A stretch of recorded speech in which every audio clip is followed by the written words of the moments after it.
How much of a difference do you see between markets when you guys are working? You guys work across the United States, right? You're in multiple states, regions. As you're putting your plans together to work in these different areas, like how much of a variance do you see in terms of things like marketing and how much marketing spend needs to be in rural areas versus metro areas and things like that?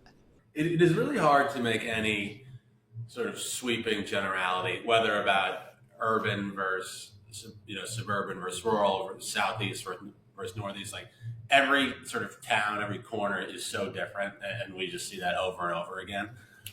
So that is more of a, at least in my perspective, more of a word of caution. Like people are like, oh, the southeast is booming. I want to invest in the southeast or buy a facility in the southeast. Like not every town in the southeast is booming. Right.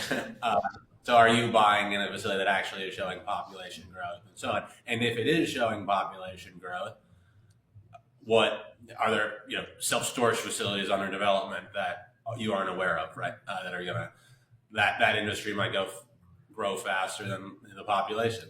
Um, One thing we do see though on occupancy though, it's like people have sort of soured on kind of the Northeast and the California as a place to invest.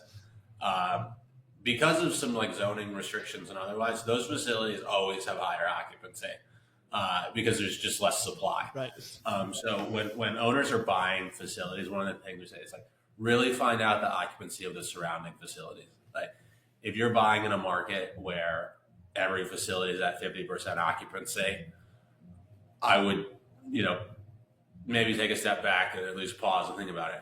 If you're buying a facility where your facility is at 50% occupancy and every other one's in the 90s, like that's an awesome opportunity because there's great market dynamics. Mm-hmm.